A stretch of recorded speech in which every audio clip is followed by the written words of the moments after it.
اور امثال کی کتاب کی بات کریں تو یہ نصیحت ہے اور تعلیم ہے. اور اگر ہم یہ زبور کی بات کریں تو یہ ایسی کتاب ہے جس کو ہم غنائی کتاب کہہ سکتے ہیں، جو گائی جاتی ہے، اور نظم کی ایسی صورت ہے جس کو گایا جا سکتا ہے یا گائی جاتی ہے. لہٰذا جب ہم اس کو دیکھتے ہیں شاعری کے لحاظ سے تو زبور جو ہے یہ غنائی قسم ہے اس کی شاعری کی، اور جو امثال کی کتاب ہے اور وائز کی کتاب ہے یہ نصیحت اور تعلیم کا حصہ ہے، اور جو تیسری قسم ہے ڈرامائی شاعری وہ ایوب کی کتاب ہے اور غزل کی کتاب ہے.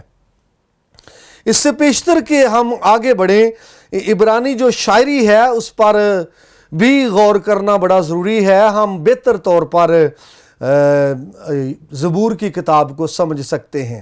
اگر عبرانی شاعری کے اصولوں سے کوئی آگاہ نہیں ہے تو وہ اس کی تفسیر کرتے وقت غلطی کا شکار ہو سکتا ہے اور اس کی غلط ڈیفینیشن کر سکتا ہے. عبرانی شاعری اگرچہ اس میں یہ قافیہ سے آزاد ہے، اس میں قافیہ نہیں ہے، لیکن پھر بھی یہ اپنے بحر میں اور اپنے وزن میں خوبصورت ہے، اور اس کا وزن جو ہے اور پورا ہے. تو عبرانی شاعری کی اس لحاظ سے 3 اقسام میں اور آپ کے سامنے رکھنا چاہتا ہوں. اس میں نمبر 1 ہے کہ جو بات شعر کے پہلے حصے میں کی جاتی ہے وہی بات شعر کے دوسرے حصے میں کی جاتی ہے. مفہوم بالکل قائم رہتا ہے لیکن الفاظ جو ہیں وہ تبدیل ہو جاتے ہیں. یہ عبرانی شاعری کی پہلی قسم ہے، اور اس کے لیے میں آپ کے سامنے حوالہ پڑھنا چاہتا ہوں بات، تاکہ ہم اس کو اچھی طرح سے انڈرسٹینڈ کر سکیں کہ جو بات شعر کے پہلے حصے میں کی جاتی ہے وہی بات شعر کے دوسرے حصے میں کی جاتی ہے. مفہوم جو ہے وہ قائم رہتا ہے لیکن الفاظ تبدیل ہو جاتے ہیں. اس کے لیے میں آپ کے ساتھ پڑھنا چاہتا ہوں. پیدائش کی کتاب ہے، اس کا 4 باب اور اس کی 23ویں آیت سے. پاک کلام میں لکھا ہے، اور لمک نے اپنی بیویوں سے کہا، اے عدا اور ذلہ میری بات سنو. اے لمک کی بیویوں میرے سخن پر کان لگاؤ. جیسے ہم نے یہ 23ویں آیت پڑھی ہے، اور یہ یوں سمجھیے کہ یہ شاعری کے لحاظ سے ایک شعر ہے، اور شعر کے 2 حصے ہیں. پہلے حصے میں بات جو ہو رہی ہے وہی بات شاعری کے دوسرے حصے میں ہو رہی ہے، اور جو بات پہلے حصے میں ہے اس کے الفاظ فرق ہیں، اور جو بات شعر کے دوسرے حصے میں ہے اس کے الفاظ فرق ہیں، لیکن مفہوم میں کوئی تبدیلی نہیں ہے. میرے ساتھ رہیے، دیکھیے یہاں لکھا ہے، مخاطب ہے، لمک نے اپنی بیویوں سے کہا، اے عدا اور ذلہ. شعر کے پہلے حصے میں اس نے اپنی بیویوں کا نام لے کر مخاطب کیا ہے، اور شعر جبکہ دوسرے حصے میں وہ کہتا ہے اے لمک کی بیویوں. بات سیم ہے، پہلے حصے میں وہ بیویوں کا نام لے کر مخاطب ہے، اور دوسرے حصے میں لفظ بیویوں اس نے استعمال کیا ہے. دیکھیں شعر کے پہلے حصے میں لکھا ہے میری بات، اور شعر کے دوسرے حصے میں لکھا ہے میرا سخن. میری بات، میرا سخن ایک ہی بات ہے، الفاظ کی تبدیلی ہے، مفہوم سیم ہے. اور اسی طرح سے شعر کے پہلے حصے میں ہے سنو، اور دوسرے حصے میں ہے کان لگاؤ. یعنی عبرانی قسم کی جو پہلی شاعری ہے اس کا یہی طریقہ ہے کہ جو بات شعر کے پہلے حصے میں کی جاتی ہے وہی بات شعر کے دوسرے حصے میں کی جاتی ہے. الفاظ جو ہیں وہ چینج ہو جاتے ہیں لیکن مفہوم تبدیل نہیں ہوتا. اگر ہم آگے چلیں دوسرا شعر پڑھیں تو یہاں پر لکھا ہے، میں نے ایک مرد کو جس نے مجھے زخمی کیا مار ڈالا، اور ایک جوان کو جس نے میرے چوٹ لگائی قتل کر ڈالا. میرے عزیزو، اگر کوئی عبرانی شاعری کے اصولوں سے واقف نہیں ہے تو یہاں پر وہ بڑی غلطی کرے گا. شاید یہاں 2 بندے قتل ہو گئے ہیں، ایک جوان ہے قتل ہو گیا اور ایک مرد ہے. لیکن اگر کوئی عبرانی شاعری کے جو اصول ہیں ان سے واقف ہے، پہلا اصول جس پر ہم بات کر رہے ہیں کہ جو بات شعر کے پہلے حصے میں کی جاتی ہے دوسرے حصے میں وہی بات ہو رہی ہے. الفاظ تبدیل ہو جائیں گے لیکن مفہوم تبدیل نہیں ہوگا. میں نے آپ کے لیے پڑھا ہے, پھر سنیے. کہتے ہیں میں نے ایک مرد کو, یہ شعر کے پہلے حصے میں ہے. دوسرے حصے میں کہتا ہے ایک جوان کو. یعنی بات وہی ہو رہی ہے. پہلے حصے میں کہتا ہے ایک مرد کو, دوسرے حصے میں کہتا ہے ایک جوان کو. لفظوں کی تبدیلی ہے, مفہوم وہی ہے. اور آگے ہم چلے تو وہ کہتا ہے جس نے مجھے زخمی کیا. دوسرے حصے میں کہتا ہے جس نے میرے چوٹ لگائی. دیکھیں بات وہی ہے, سیم بات ہے, الفاظ کی تبدیلی ہے, مفہوم کی کوئی تبدیلی نہیں ہے. تو آگے لکھا ہے مار ڈالا, اور شعر کے دوسرے حصے میں وہ کہتا ہے قتل کر ڈالا.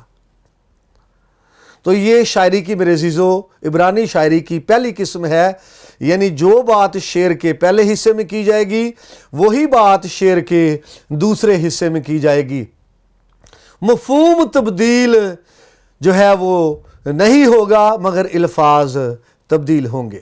اسی طرح اگر ہم آگے بڑھیں تو عبرانی شاعری کی جو دوسری قسم ہے اس پر بھی غور کرنا بڑا ضروری ہے, اور وہ یہ ہے کہ جو بات شعر کے پہلے حصے میں کی جائے گی شعر کے دوسرے حصے میں بات اس کے اپوزٹ کی جائے گی, اس کے متضاد کی جائے گی, اس کے الٹ کی جائے گی. تو اس کے لیے بھی بائبل کے بڑے حوالہ جات ہیں, اور بھی حوالہ جات پہلی قسم کے لیے میں پیش کر سکتا تھا, لیکن وقت کو بچانے کی خاطر میں یہیں پر چھوڑ رہا ہوں. اور ابھی جو دوسرا حصہ ہم سیکھ رہے ہیں کہ جو بات شعر کے پہلے حصے میں کی جائے گی شعر کے دوسرے حصے میں اس کے اپوزٹ کی جائے گی. اور اس کے لیے زبور 37 اس کی 9ویں آیت میں آپ کے سامنے پڑھنا چاہتا ہوں. لکھا ہے کیونکہ بدکار کاٹ ڈالے جائیں گے لیکن جن کو خداوند کی آس ہے ملک کے وارث ہوں گے. دیکھیں یہاں پر جو بات شعر کے پہلے حصے میں کی جا رہی ہے اس کی اپوزٹ شعر کے دوسرے حصے میں کی جا رہی ہے کہ جو بدکار ہے وہ کاٹ ڈالے جائیں گے, لیکن جو خداوند کی آس رکھنے والے ہیں, جو خداوند کے لوگ ہیں, وہ زمین کے وارث ہوں گے. اور اس طرح کی اور بھی جو باتیں ہیں یہاں آپ کو مل سکتی ہیں. جو بات شعر کے پہلے حصے میں کی جائے دوسرے حصے میں اس کے اپوزٹ ہوگی, دوسرے حصے میں اس کے متضاد ہوگی. یہ دوسری قسم تھی. عبرانی شاعری کی جو تیسری قسم ہے وہ یہ ہے کہ جو بات شعر کے پہلے حصے میں کی جائے گی دوسرے حصے میں شعر کے دوسرے حصے میں اس بات میں اضافہ کیا جائے گا. یاد رکھنا ہے پہلی شاعری کا جو پہلا ہے ہم نے دیکھا کہ پہلی قسم ہم نے دیکھی کہ جو بات شعر کے پہلے حصے میں کی جا رہی ہے اور وہی بات ہے شعر کے دوسرے حصے میں کی جا رہی ہے مگر الفاظ تبدیل ہے. اور دوسری قسم ہم نے دیکھی کہ جو بات شعر کے پہلے حصے میں کی جا رہی ہے اس کی اپوزٹ دوسرے حصے میں کی جا رہی ہے.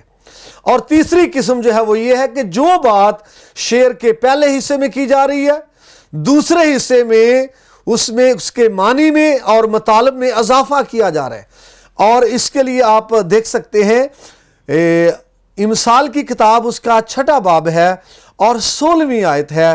یہاں پر لکھا ہوا ہے 6 چیزیں ہیں جن سے خداوند کو نفرت ہے. 6 چیزیں ہیں جن سے خداوند کو نفرت ہے, بلکہ 7 ہیں جن سے اسے کراہیت ہے. یہ تیسری قسم ہے. جو بات شعر کے پہلے حصے میں کی گئی اور دوسرے حصے میں کی جانے والی جو بات ہے وہی ہے لیکن اس میں اضافہ کر دیا گیا ہے. 6 چیزیں ہیں پہلے حصے میں اور دوسرے میں کتنی ہو گئی؟ 7. پہلے حصے میں نفرت ہے اور دوسرے حصے میں کراہیت ہے, اضافہ ہو گیا ہے. اور میرے عزیزو نفرت اور کراہیت میں اتنا فرق ہے, میں آپ کو بتانا چاہتا ہوں. کراہیت ہے نفرت ہی, لیکن نفرت کی جو شدت ہے وہ جب بڑھ جاتی ہے تب اس کو کہتے ہیں، یعنی کوئی ایسی چیز کسی کو آپ دیکھ کر آپ جو ہے وامٹنگ شروع کر دیں، اس کو ہم کراہیت کہتے ہیں۔ تو یہ تیسری قسم ہے شاعری کی۔ تو یہ بڑا ضروری تھا کہ جب ہم زبور کی کتاب، چونکہ یہ شاعری کی کتاب ہے، تو اس کو سیکھنے سے پہلے، زبور کی کتاب کو سیکھنے سے پہلے، آگے بڑھنے سے پہلے عبرانی شاعری کی جو اقسام ہے اس کو جاننا، انڈرسٹینڈ کرنا بڑا ضروری ہے، پھر ہی ہم درست اس کی تفسیر کر سکتے ہیں، سیکھ سکتے ہیں۔ جیسا میں نے پہلی قسم میں کہا کہ ایک جوان کو اور ایک مرد کو، نہیں تو ہم تو سوچیں گے 2 بندے قتل ہو گئے ہیں۔ تو میں امید کرتا ہوں کہ عبرانی جو شاعری ہے اس کو ہم نے ضرور انڈرسٹینڈ کیا ہوگا۔ تو زبور کی کتاب کے بارے میں مزید ہم اگر بات کریں، اس کی اہمیت کی بات ہم کریں، تو اہمیت کے حوالے سے بہت سی باتیں کہی جا سکتی ہیں۔ ان میں سے پہلی بات یہ کہنا چاہتا ہوں کہ زبور کی کتاب جو ہے اس کو یہودی لوگ اور اسلام اور کرسچن لوگ الہام مانتے ہیں۔ آمین جی، یہ 3 قومیں ہیں جس کو الہام مانتی ہیں، یہودی ہیں اور مسیحی ہیں اور اہل اسلام ہیں جو اس کو الہام مانتا ہے۔ یہ اس کی اہمیت کا ایک بہت بڑا ثبوت ہے۔ نمبر 2، اس کی اہمیت کی حوالے سے جب ہم بات کرتے آگے بڑھتے ہیں تو چرچز کے اندر، پرستش میں، حمد و ثنا میں زبور کی کتاب کا استعمال تمام کلیسیوں میں کیا جاتا ہے۔ یہ اس کی اہمیت کا دوسرا ثبوت ہے۔ ہر چرچ جو ہے، ہر کلیسیا جو ہے، زبور کا استعمال حمد و ثنا کرتے وقت اور خدا کی تمجید کرتے وقت زبور کا استعمال کرتی ہے۔ یہ اس کی اہمیت کا دوسرا ثبوت ہے۔ اس کی اہمیت کا جو تیسرا ثبوت ہے کہ یہودی لوگ بھی اپنی پرستش میں، اپنی حمد و ثنا میں، بلکہ اپنی عیدوں میں زبور کی کتاب کا استعمال کیا کرتے تھے، اور یہ اس کی اہمیت کو، اس کی ویلیو کو پیش کرتا ہے۔ تیسرا اور چوتھا پوائنٹ اس کی اہمیت کے حوالے سے جو میں آپ کے سامنے رکھنا چاہتا ہوں وہ یہ ہے، ہم جانتے ہیں کہ یہ کتاب بہت لینتھی ہے، 150 زبور ہے، اور 150 زبور اور لینتھی ہونا بھی اس کی جو ویلیو ہے اور اس کی جو اہمیت ہے اس کو پیش کرتا ہے۔ اور آخری بات میں کر کے ہم آگے بڑھیں گے اہمیت کے حوالے سے، وہ یہ ہے کہ اگر آپ بہتر حمد و ثنا کرنا چاہتے ہیں، اگر آپ خوبصورت پرستش سیکھنا چاہتے ہیں، اگر آپ خوبصورت دعا کرنا چاہتے ہیں، اگر آپ اچھے الفاظ کا چناؤ کر کے خدا کو مبارک کہنا چاہتے ہیں، تو یقیناً زبور کی کتاب اس معاملے میں آپ کی مددگار اور معاون ثابت ہو سکتی ہے۔ یہ ہم اس کی اہمیت کے حوالے سے بات کر رہے تھے۔ تو زبور کی کتاب جو ہے اس کے مزید تعارف کے حوالے سے ہم آگے بڑھیں گے، اور میں آپ کے سامنے رکھنا چاہتا ہوں کہ زبور کی جو کتاب ہے اس کا جو مرکزی لفظ ہے زبور کی کتاب کا وہ ہے حمد یا پرستش۔ پوری کتاب کا جو مرکزی لفظ ہے، کی ورڈ ہے، وہ ہے حمد یا پرستش، اور مرکزی خیال آپ کے سامنے رکھنا چاہتا ہوں وہ ہے خدا کے ساتھ حمد اور دعا کے ساتھ رفاقت۔ زبور کی کتاب کا جو مرکزی خیال ہے وہ ہے خدا کے ساتھ زبور کے ذریعے اور حمد کے ذریعے رفاقت، یہ اس کا مرکزی خیال ہے۔ اور جب ہم اس کے مرکزی باب کی بات کرتے ہیں تو وہ ہے زبور نمبر 100، اور جب ہم اس کی مرکزی آیات ہیں ان کی بات کرتے ہیں، یہ مختلف ریسرچ کے مطابق ہے، کیونکہ آیت تو مرکزی ایک ہی ہوتی ہے لیکن یہ مختلف ریسرچ کے مطابق ہے، اس لیے یہ میں نے آیات آپ کے سامنے بولا۔ زبور نمبر 19 اس کی 14ویں آیت، اور زبور 145 جو ہے اس کی آیت نمبر 21، یہ مرکزی آیات ہیں مختلف ریسرچ کے مطابق۔ اگر ہم آگے بڑھیں تو اس میں جو مرکزی کردار ہے وہ یہوہ خدا، زندہ خدا کا ہے، اور اس کے جو کل الفاظ ہیں وہ ہیں 150، اور اس کی جو کل آیات ہیں وہ ہیں 2461، اور اس کے جو الفاظ ہیں وہ 43,743 ہیں، یعنی 43743۔ اور اس کتاب کے اگر ہم مقصد کی بات کریں کہ لکھنے کے مقاصد کیا ہو سکتے ہیں، تو نمبر 1 یہ ہے کہ پرستش اور حمد و ثنا کے لیے جو شاعری ہے وہ مہیا کی جائے، اور دوسری بات آنے والی نسلوں کے لیے یہ کتاب جو ہے گواہی ہو کہ خدا نے ان کے آباء و اجداد کے ساتھ کس طرح کا بہیو کیا اور کس طرح سے خدا نے ان کے ساتھ سلوک کیا۔ اس معاملے میں یہ کتاب ہماری مدد کرتی ہے۔